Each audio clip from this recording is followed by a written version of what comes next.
This morning's conversation is coming to you from Los Angeles, and I could not be more humbled and proud to introduce these two speakers. I'm honored that they've agreed to take this time out of their busy schedules to share some amazing stories and provide some incredible insight into the live entertainment industry. These two individuals that I'm about to introduce have played an important role in my career, whether they know it or not, and both of them are people that I hold in the highest regard in our industry. As governor, Jeanie Buss is responsible for running all aspects of the Los Angeles Lakers organization. Jeanie oversees the business and basketball operations of the team and became the first female governor to win an NBA championship when the Lakers tied the league record 17 NBA titles in 2020. Representing the team on the NBA's Board of Governors, Jeanie is a member of the NBA Advisory Committee, NBA Advisory and Finance Committee, and serves on the NBA Labor Committee. Additionally, she is active in the Los Angeles community, regularly contributing to charitable endeavors with the Salvation Army, Canine Companions for Independence, the Amanda Foundation, and Best Buddies organization, as well as the Los Angeles Lakers Youth Foundation. Throughout her career, Jeanie has been on the forefront of numerous sports and entertainment ventures and has held leadership positions at the Great Western Forum, World Team Tennis, Los Angeles Strings, Professional Roller Hockey's, Los Angeles Blades, and WOW, Women of Wrestling. To moderate this conversation is AEG's Vice President of Communications, Michael Roth. He's been with the organization for over 23 years and an integral part of the Los Angeles sports and entertainment industry for over 35 years. Now, remember, Michael, we only have an hour, so leave 10 minutes at the end for a Q&A. Take it away, Michael and Jeanie. Well, thank you very much, Kara. I'm thrilled to continue to be part of events that you're part of. We're thrilled to honor you a couple of years ago at this event, and I'm going to jump right into it because we have got an incredible person who I think is going to share so many of her thoughts with you. And what's going to happen is, because I've seen this on Jeanie calls before, was that people are going to in the middle take notes, and they're going to walk away with this and wondering when they can use these philosophies of Jeanie's in their jobs, because there are so many things that you will hear today that are time tested, proven things that work. So before I start, I want to say, Jeanie, I mean, you're probably as thrilled as I am that we're together here, because finally we made it. Dave Grohl was actually our opening act. I mean, that's a dream come true, isn't it? I wish I was there to hear it. I heard it was really a wonderful session with him, and what a coup to have him address the conference. I just want to thank Kara and the Event and Arena Marketing Conference for having me. I have been in this business a long time, since, 40 years. So since I was 2 years old now, for a long time. And what I like so much about the arena venue business is how much sharing of information, how much camaraderie, how really using opportunities to meet and really kind of talk about this industry that is dynamic and interesting and takes us all over the world. So welcome to all the conference attendees, and it's my pleasure to be here. So we're going to have a conversation that's going to go through all stages of Jeanie's career, but I'm going to go a little bit out of order and and start about talking about what we're still facing is the pandemic, and how we've operated during the pandemic, how we're emerging from the pandemic, and I really do believe we're going to be stronger than ever. When I was thinking about Jeanie's career, whether she was overseeing arena operations or the marketing or sales or promoting an event, or was wearing her general manager's hat or a team owner's hat, I think so many of your decisions, Jeanie, were based on the effect that they would have with the fans first and foremost, and of course all the fans and the ticket buyers that we all care about. So from the moment that the first Lakers game was postponed last March of 2019, the Lakers, I noticed, were in constant communications with their fans and season ticket holders. Was this decision made early on to talk to the fans so often and so direct? And why did you make the fans such a priority? As far as I'm concerned, the Laker fans are the best fans in the NBA, and they are what makes us, who we are and gives us our strength, our home court advantage, as you will. And, the first and foremost, it was to make sure that our fans were safe when the shutdown began. I think having a leader like Commissioner Adam Silver, who made the decision to shut down the NBA, really saved many lives because people started to take it seriously and being at the forefront of shutting down the business and really looking at what we were facing, I think was a bold move, and I couldn't be more proud of the NBA for taking that move. Certainly, our fans have invested their time and their money in our team. And, we wanted to make sure that we were communicating with them so they understood that we were partners in this, and that, we would keep them posted on things as they unfolded, because none of us really knew what was going to happen. And our fans appreciated that and stayed with us. And keeping those fans with you, obviously something we always like to do, whether they're a one-off show or season ticket holders. We want them coming back and knowing that we care. And I think that was really a way that did make them feel that way. And so, during this time, you were using your own platforms so well, social media wise, to talk directly to the fans. And you've always been very forthcoming that way. And you've always given your fans that insight. So why did you early on make that decision to be so public with the platform? And do you make decisions based directly on the feedback you get this way? I think our listening to the feedback through social media is important. Certainly there are things that you have to drown out and not pay attention to, but you have to spot trends. You have to, when there are people, having certain concerns, I think it's worth looking into and investigating. So social media is a resource for me. And I do try to connect with the fans so that they know that there's somebody who cares about the team as much as they do, because I sit with them. I'm a fan as well, and that gives them some reassurance that I want what's best as well, because I sit in the same place they do. I want to see my team win. I want to see my team play hard. And if I'm going to invest my time and energy in them, I want to see that returned from the team. So along the same lines, not only has that changed over the years since you first came in the industry using social media, but a lot of other techniques have been changed by promoters. So let's think back.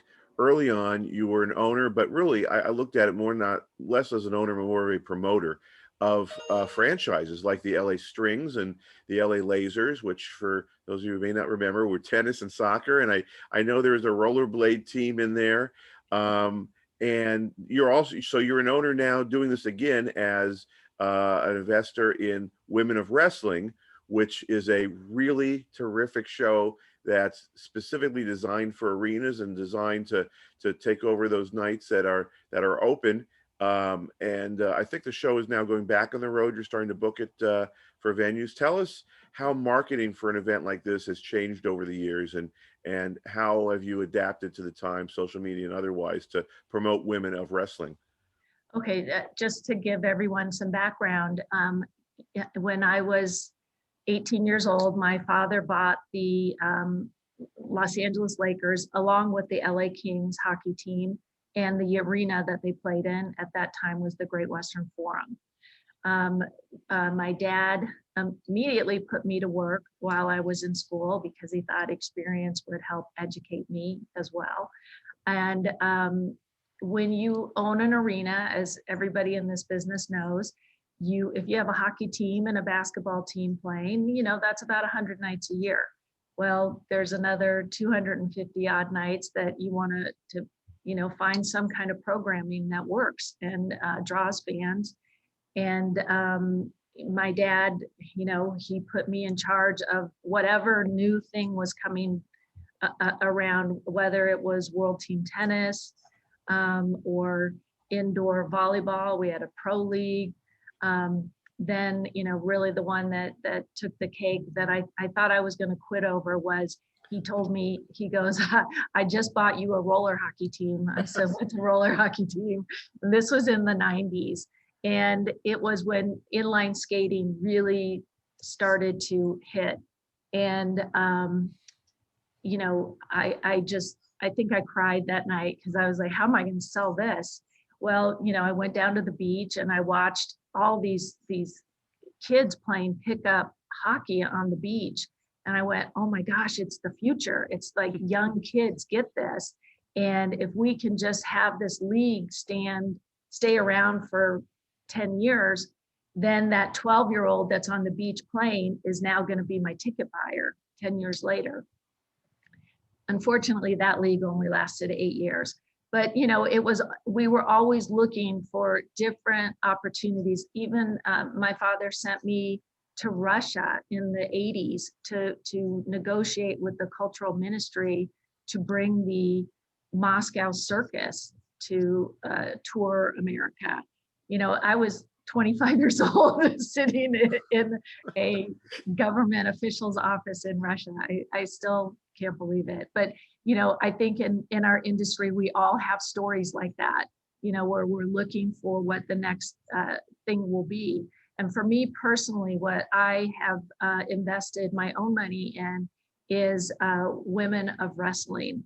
And some will be familiar with the Gorgeous Ladies of Wrestling, which was a product that my partner in WOW developed. And, Netflix later made a dramatic series about the Gorgeous Ladies of Wrestling. Well, this WOW is the new Women of Wrestling. And, the reason I invested in it, and it's such a passion project for me, number one, I love wrestling. And number two, I've watched so many great female athletes in college sports. Because of Title IX, when I was in high school, there was, very few women, college athletes, very few women's teams, but because of Title IX, it just boomed. And now there's all these women playing Division I sports. And unless you are, a soccer player or a basketball player, there's really no place to turn pro and to continue your life as an athlete for all those years of training and dedication. You want an opportunity to perform in front of your family and your friends and, have an opportunity to shine and be seen. And this is the only wrestling that is focused solely on women, as opposed to women being the undercard. And I believe women deserve a platform to be seen and should be the main attraction. So we're not ready to start touring yet, but we have a big announcement coming in a few months that hopefully people will tune into. And, I couldn't be more proud to be a part of that. It's so unique that you've got the understanding as a promoter, but you've got the understanding as a venue operator. How do you merge those two sort of mindsets, and how has this helped you to promote and to manage buildings together? That was a big change for me, because as I started in the industry, promoting kind of smaller events, in 1995, my mentor, who many of you would know, Claire Rothman, who ran the Great Western Forum and really was the original person to break the glass ceiling, and what a great role model for me. She moved over to Ticketmaster, and my father came to me and said, everybody thinks that you would be the right person to take over her position. And he said, so as your boss, I'm offering you the job, but as your father, I'm telling you not to take it. And I said, well, why not? And he said, well, it's really going to ruin your social life. And how many of us know that the the heavy weight of, working during the day and then having to be at events in the evening. And it does take a sacrifice from your family life. And, but being a ambitious person that I am, I wanted the challenge and I took the job. And I think that it definitely helped me in my position today. And I've always, when I talk to young people getting involved in this business, I tell them to make sure that you understand how every department works. Learn how to sell a ticket, learn how to sell a sponsorship, learn how the operations crew is scheduled, and clean up and set up and changeover, all those things. That education was so valuable for me. Dealing with unions, with our guest services was important. Having that view of what it takes to run a venue and the people behind it, and merging that with my promoting experience, gave me a unique ability to understand the risk that promoters took to put on shows in our building, and how to partner with them and help them with the challenges that they had in terms of event marketing, and really nurturing those relationships, and hoping the good promoters out there, you want to see stay in business, and you want to see them grow and bring you more shows. So it was a great experience for me, and has led me to the position I am today. You've talked about your father, Dr. Jerry Buss, a couple times, and I do want to talk about him because, Dr. Buss, to those of us who grew up in Los Angeles and those of us who grew up Laker fans, I mean, you look back, it wasn't just, and now being in the business, you start to understand how he revolutionized the business. But, growing up a Laker fan, he was the savior. He came in and rescued our team, and it was such an unbelievable moment, and the moments and the decades that Hulu is making a whole series about the career of Dr. Buss. But he was, for my money, the greatest owner in the history of professional sports, and also one of the most someone who's had the most effect on our industry because of all the programs that he introduced. But you looked at him clearly as in a different way, but you also had an incredible mentor there from the very beginning. So when you have a mentor that was essentially bigger than life, were you always willing to seek his advice and follow it, or and what were the most important lessons that he taught you? He was an amazing teacher, and that's kind of what he wanted to do as his first career, was to be a teacher. But he had such a mathematical mind. He made his money in real estate, and once he made his money, he decided to pursue his passion, which was owning the Lakers, and just his love of sports and entertainment. And Michael, when you talk about the documentary that we have partnered with Hulu that will be on in 2022, it really is an amazing story that he has, and what he brought to our industry. And I'll talk about a few of those things, and kind of how he, you hear that saying, that thinking outside of the box, but he really, because he was about numbers, he knew, for example, back in the early 80s, he launched the first regional sports network. Now every area with teams has a regional sports network, but the Lakers were one of the first. And back then, the thinking was, if you put your home games on television, that you will never sell tickets. People will just stay home and watch the game. And so when, hearing that chatter, my dad investing in that and making the announcement, I asked him, I said, aren't you worried that this is going to, undermine the ticket sales?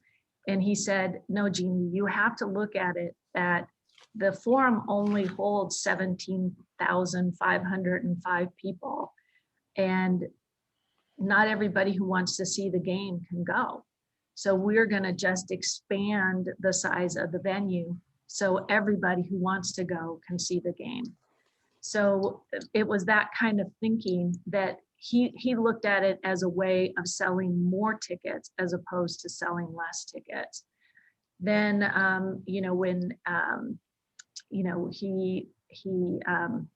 when he bought the forum, it was only known as the Forum. And in the mid 80s, he sold what was called the naming rights of the arena. And everybody thought that Great Western Bank had bought the Forum, but it wasn't. It was basically, as he explained it to me, he goes, I really didn't sell anything. I just sold the name. So now the media had to refer to the arena as the Great Western Forum. And he created value where no one saw value before. Also the way he priced tickets. When he bought the Lakers, there were only 2 ticket prices in the building. There was the upstairs and the downstairs. And my dad, with his real estate background, said, you know what, it's really about location, and people wanted to sit on the floor. So, he raised the price of the floor seats to what the market would bear, and then priced everything else accordingly. And that was innovative at the time. And I'm sure most of the people in the conference weren't even born then, but it was things like that he did. I think really probably the coolest thing he did, well, a couple cool things he did. First, the Lakers were the only NBA team with a dance team. He decided to create the Laker Girls because he was a big fan of college football, in particularly USC football.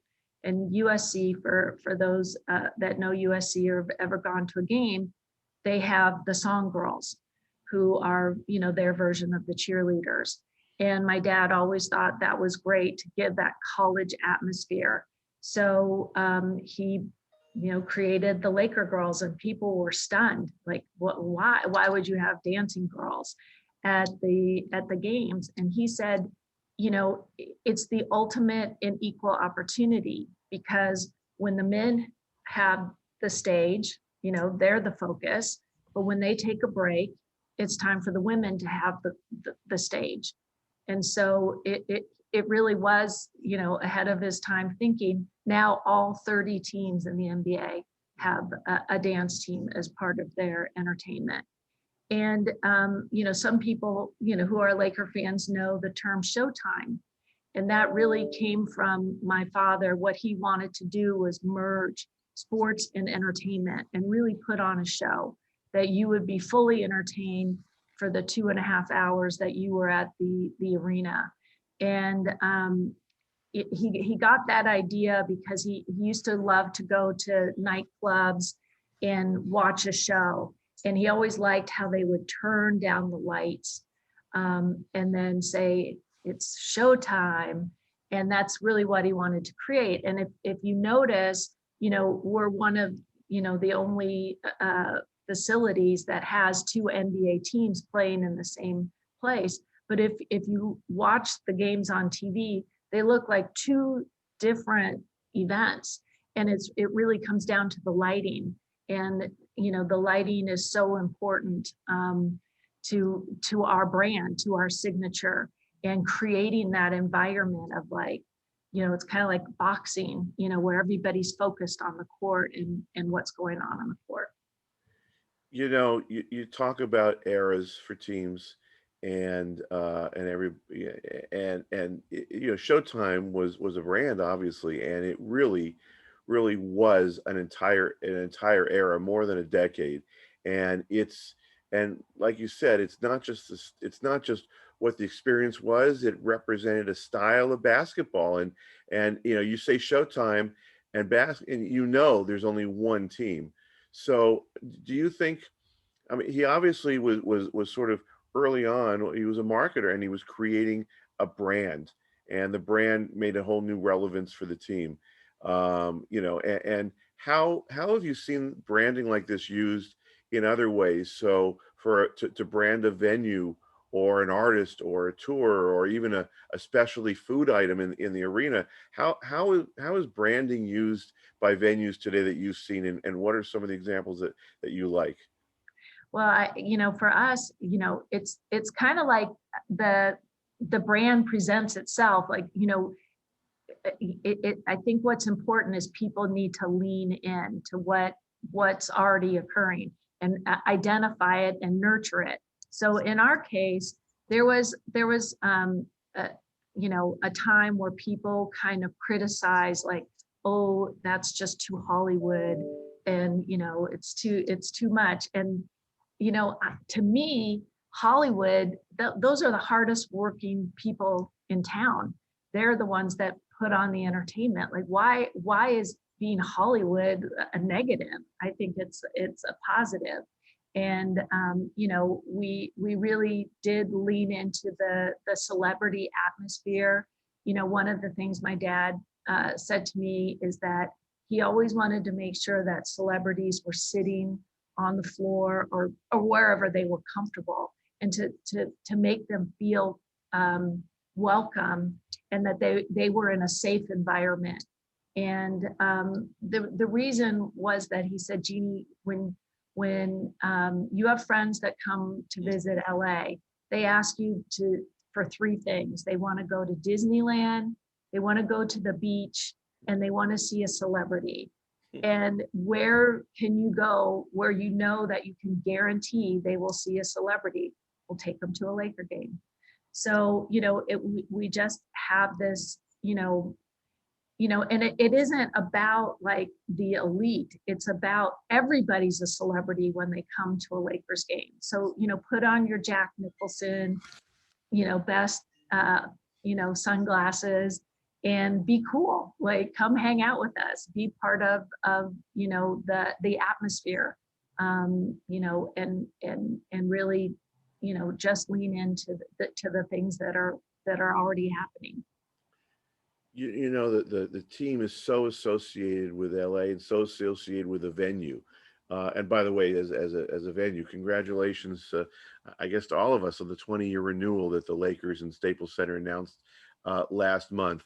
I wonder, it came before this season ended, and did playing in the bubble last summer give you any different perspective on playing in front of your home fans in the arena that everybody equates the Lakers with? And did that sort of accelerate this announcement, or did you just want to give the fans the reasons to know that you're coming back, we're going to be back with you? What was the reason about, talk about the relationship between the arena and the fan and the teams? That was, being in the bubble was really hard on our team, to be separated from not only their friends and family, but from the fans. Our team feeds off the energy of our home court, and not having them and winning a championship without them just didn't feel right. And even when we got to hand out the rings opening night for ring ceremony, we still didn't have fans in the building. And I came to be part of the ceremony, and then I just drove home, because if we can't have fans in the building, then I didn't want to be there either. I wanted to be sitting on my couch like everybody else, all the other Laker fans.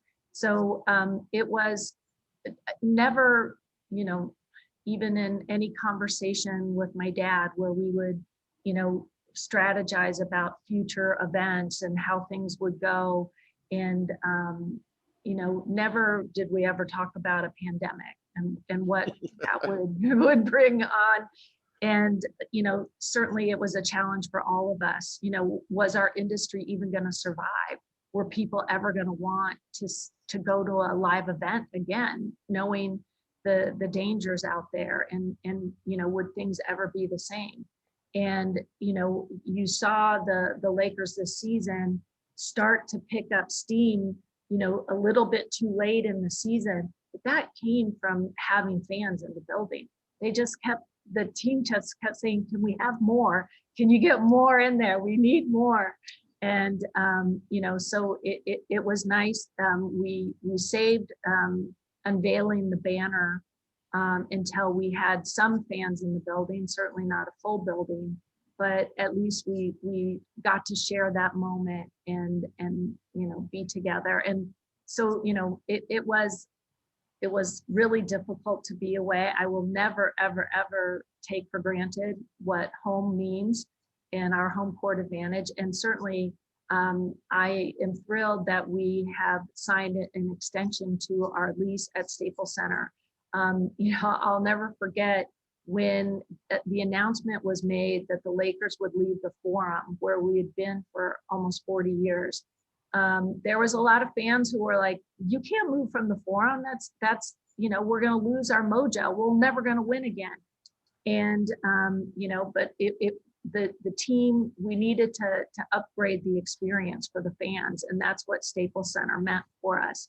But I have to say, here's my advice for anybody moving to a new arena: make sure you win a championship that first year, because then people never look back. And sure enough, that's what we did. It was Phil Jackson's first year as our head coach, and Shaq and Kobe were working as well together as they ever had. And we won a championship that 99-2000 season.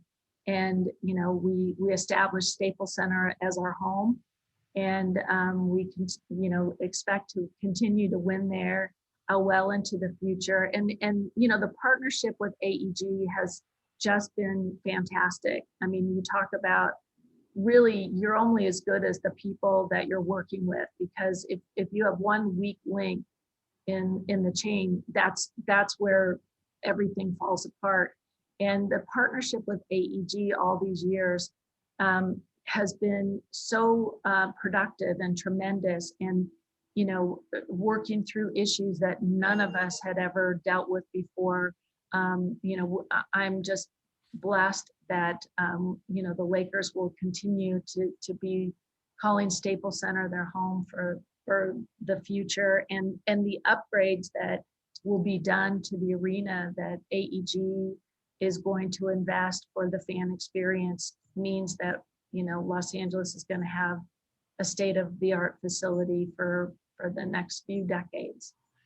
You mentioned the stress put on the fans when they moved to Staples Center. I remember early on, one of the very few, but one of the biggest complaints that we had was it was so big, it didn't feel like the Forum, and some fans before anybody else sort of put their fingers on it, and it was like, the lighting is wrong. And when the Lakers moved, we had the lighting in Staples Center that the NBA recommended. It was this intensity, and the NBA wanted everything lit up a certain way for television. And on behalf of the Lakers, Jeanie made the absolute right decision that improved the product, which she's always talking about, but also made the fans feel more comfortable. As you invested instantly in a particular type of lighting truss that focused the lighting back on the court like Showtime, made it a little softer light, a little more of a Hollywood light, and lit the court and not necessarily the stands around it, and put the focus where the focus should be, on the players on the court. And that goes all along with many of the things you've talked about today, is the product on the court and the fans, and listening to them, and time and time again, the Lakers and Jeanie and her whole organization really do respond to that. We're talking briefly about the bubble, and there were so many obstacles that you guys as an organization had to overcome throughout the pandemic and going to Orlando in the bubble. What was your leadership style at that time to keep everybody focused on moving forward, not what was going on, but really you had to move forward and keep it going, because not only did the team and the league rely on you, but you were gone for a lot of this. So did so much of the city, and I'm sure it was same everywhere else. So how did you keep the organization going, and let your executives know that, pause and take a deep breath every so often, but forward is where you got to go. Yeah, I mean, it's when things like the pandemic happen and tragedies such as losing our beloved Kobe Bryant and Gianna Bryant, you realize how important teams are, you know, to a community, and and going through the social unrest that we went through last summer. How, how can we solve these problems? How can we take away the heartache? Well, what we do is we come together as a community and we get through it together. And nothing was more illustrative of that than when our first game back after the loss of Kobe, and LeBron James standing up and telling Laker Nation, he's got big shoulders, and to rest on him, and that he would lead us through the heartache. And really, that's the only thing that felt good, was having that shared experience.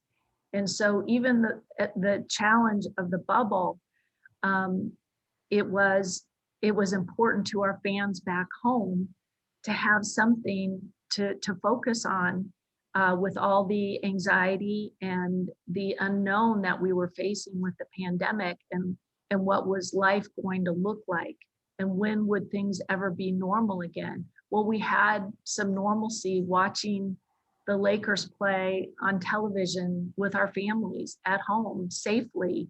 And I think that, and I've said this before, that teams really belong to the fans. That a team in a market is about the community and reflecting that community, and just being there to be strong when things are down, to lift people's moods, and create a shared experience, especially in a city like Los Angeles that is so spread out and so diverse, that we could all congregate under a purple and gold flag. And nothing was more apparent than watching this Laker team win the championship in the bubble, through all the hard times and the separation and the challenges, and the teams that were trying to beat them on the court. They stuck together, and that those were kind of my comments that night when we accepted the trophy, was about what can happen when you believe in each other and you come together for a purpose. And we had a purpose, which was to try to make things better for our fans. And I couldn't have been more proud of the effort that they made, and disappointed that we are not going to have a chance to defend that title. Well, on behalf of the city, I mean, it was such a moment for everybody. I mean, you walk down the streets afterwards, and people in their homes are cheering, and it really was a wonderful part of the healing. And there was a lot of healing going on last summer. The Lakers were, clearly another obstacle the players faced was the fight for social justice, and the Lakers once again are at the forefront of standing up for causes that are important to the players, the city, the country, and the Black Lives Matter movement was no exception.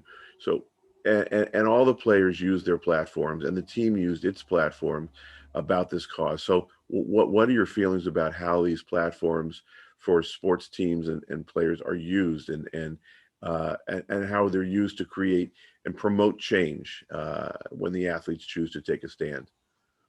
I am so proud to be part of the NBA, who has, been at the forefront of, talking about these issues that are so difficult for people to discuss, and that sometimes get lost in, our daily lives. But, there events happen that bring them to the forefront, and you can't ignore what's happening in front of our own eyes. And as an organization, we during last summer made the decision to go from being a non-racist organization to an anti-racist organization, and using our platform to highlight areas that needed to be discussed so that people understood all the issues. And we always support our players to stand up for what they believe in and speak out for the things that they're passionate about or not. There's some players that don't want to be they want to play basketball, and they don't want to be involved in other activities. We want the players to be authentic, and will be supportive of the things that they believe in. And I personally have used my social media to highlight things. There was a bill that was passed a few months ago about there had been so many incarcerated prisoners who were put to work fighting the California wildfires and risking their lives in order to protect our lives. And they would make that sacrifice, but when they were released from prison, they weren't allowed to get jobs doing the same thing that they had done while they were incarcerated. So that bill was passed, and that law changed. And there are things that can make the world more equitable, and and highlight discrimination where it is, and try to do what we can to change things. Do you think this change is for the better? I mean, obviously it's for the better, but do you think this change is going to keep moving? Is sports going to continue to become far more active in the important social issues, or do you see it settling down and regrettably, not having such a change? Well, I'm always about, like, the show must go on. So the games have to be played. That's the most important thing. The dedicating resources and time outside of the games is something that we will continue to do, and I expect will be part of the sports landscape in the future. As we've seen activism in sports for decades, and really sports is able to lead change and to bring things to the forefront, so that people can discuss them. Another sort of similar area, and someone who has seen it firsthand as a woman, and a woman in being accepted and respected in the industry and sports.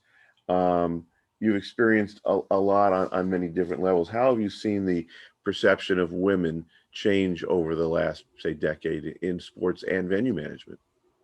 I was lucky that I saw a woman in power,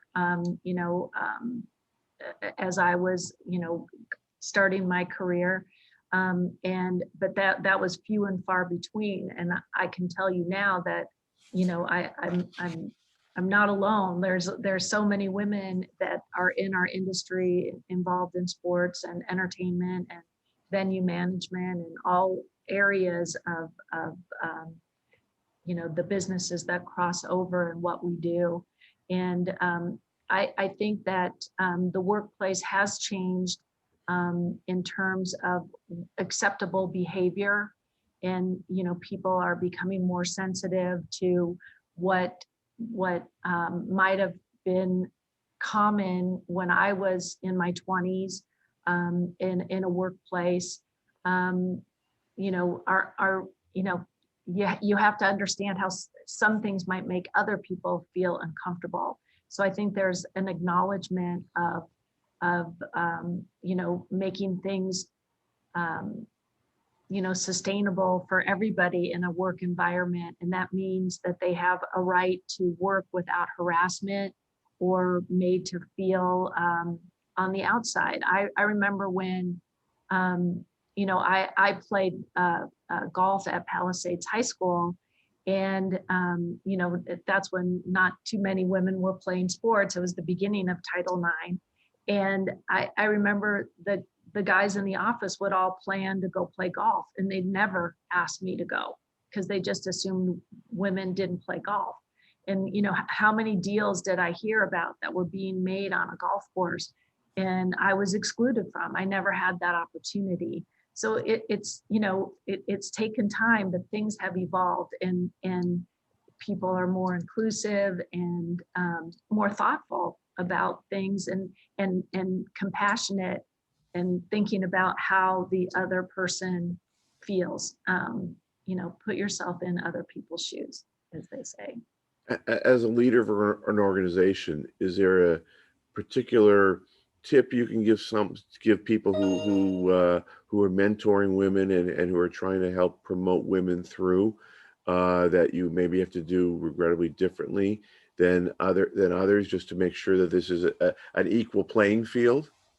Well, that's all you can ask for, is an equal playing field. And in my golf example is exactly that. You know, invite women to sit at the table. That has been, you know, something that I've been blessed to, you know, to be a part of the NBA that is so forward thinking that, you know, there is no hesitation about having a woman sit at the table and be part of the conversation.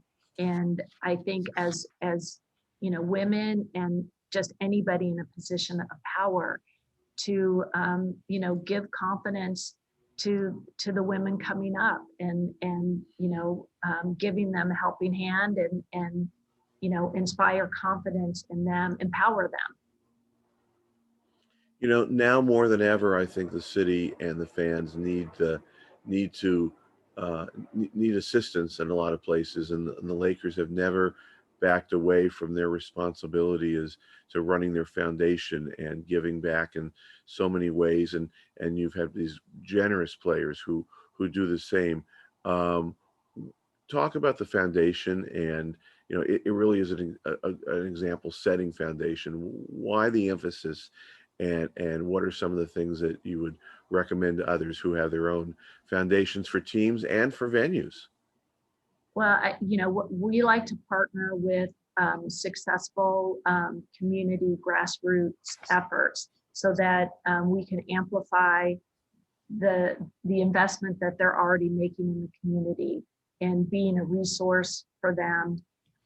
You know, but we have the focus of you know, serving the youth of Southern California, as well as promoting the game of basketball. We can't forget that that's the business that we're in, is basketball. So we really enjoy refurbishing courts in the area, and you know, you have to look at that as branding, and you know, just creating that next generation of fans. That's what we're always supposed to you know, plant the seeds, you know, for that kid to be a Laker fan, and to grow up with the game, and become a fan of the game. And so, you know, we really like to you know, partner, and really give as much bang for our buck in terms of you know, supporting those groups that really have you know, have really refined their ability in outreach, and finding those who need help, and you know, especially education. That's very important to us as well.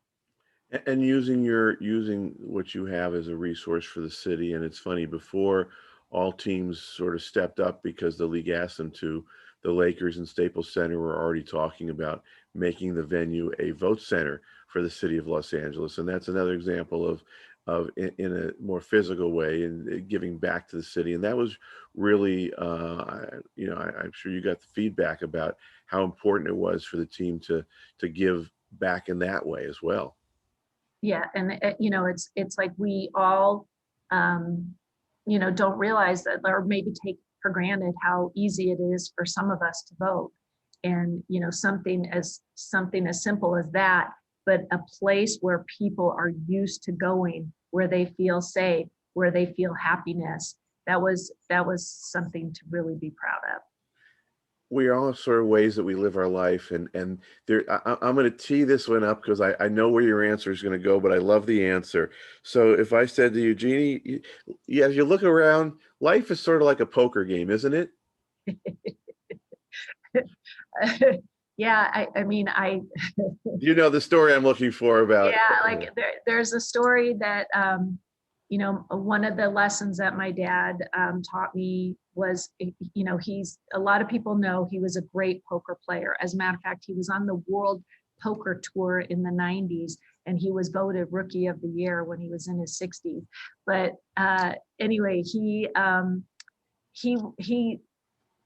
tried to teach me poker, and I'm a terrible poker player because I have no poker face. Like, I turn red. It's awful. And he would get frustrated because I was frustrated. And finally he said, "Do you understand why I'm trying to teach you poker?" And I said, "No, but could you tell me?" And he goes, it's poker really, people don't understand that poker isn't about like bluffing and fast cards. He says it's a game of patience and stamina, and that you have to wait until you have the right cards. And most people can't.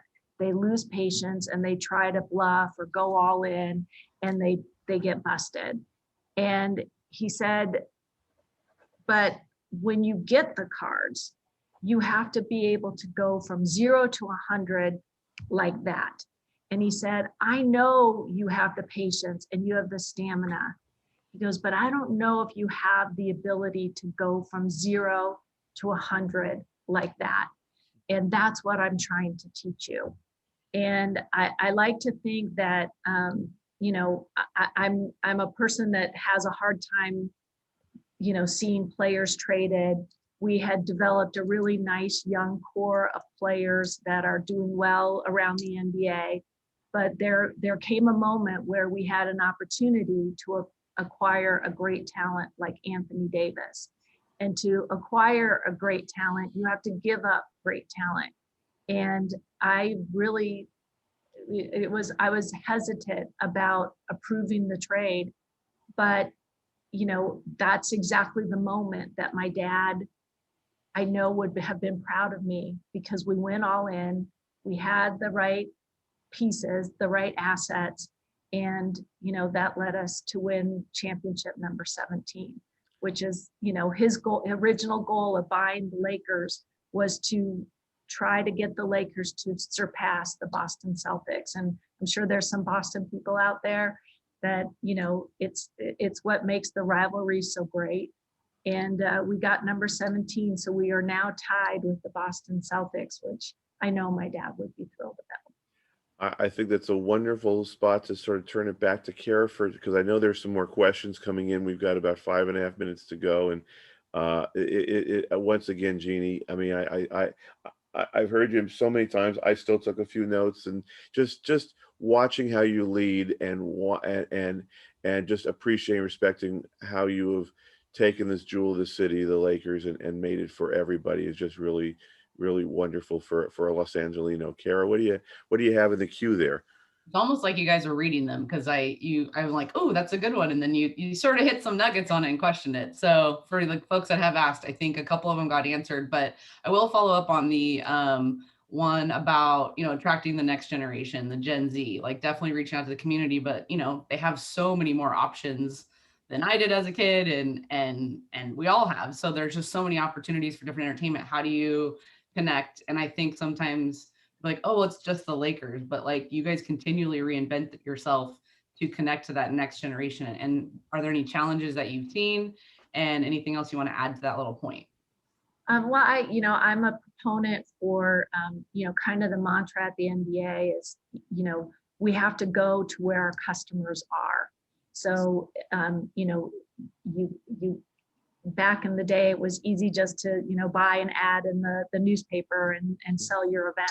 But you have to find where your customers are, and that's embracing digital media, social media, being creative and be active in reaching where your customer are, where they want to receive your message, because you can blast your message, but if they're turned off to it, it's not going to accomplish your goal. So find out where your customers are and be flexible and be inventive, be creative, and get the younger people on your staff who experience and grew up in a different time to kind of broaden the reach. Perfect. I'll close it out with these two. And again, thank you guys both for all your time. You brought up Kobe, and there was a question from one of our attendees. And what's the greatest thing he ever told you, or something that you will take with you, for the rest of your life from his legacy, and what you sort of learned from Kobe? And then I think to totally cap it off, what do you hope your legacy is as an owner of the Lakers? You know what? I'm going to say one thing real quick, and I know time is time, but I love the story I heard that Kobe brought his daughter in to sit with you because he saw that to have a young girl see a woman like you and the power that you had, and really, I just thought that said it all about Kobe and his dedication to what's right. But I'll back to Jeanie. Yeah, I mean, that story is about Kobe invited me to lunch to kind of cheer me up after my father had passed away, and he brought his daughter Gianna, and he told me, I hope you don't mind, but I brought Gianna because I want her to see a powerful woman. I want her to see women doing different things so that she's inspired. But later I realized that he did that for me because I was down, and he, that's the kind of friend he was, that he knew that I would be inspired by her because she looked up to me, and that I could find the passion for being in this business again. So, but what Kobe taught me is how strategically he thought about things.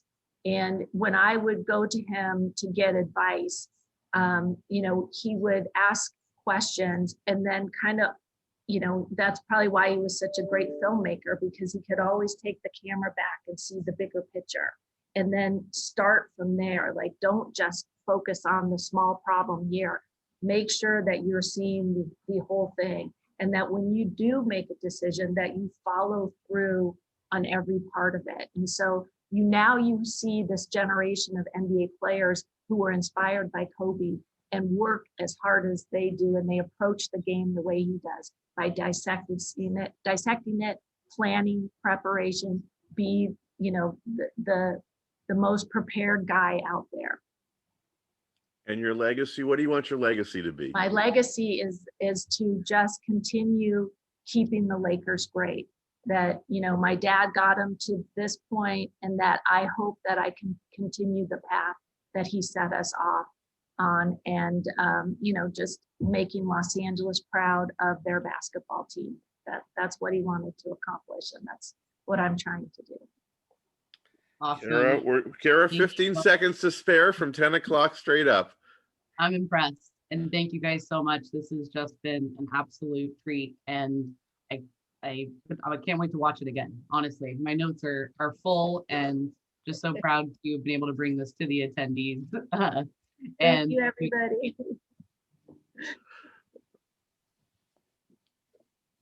All right.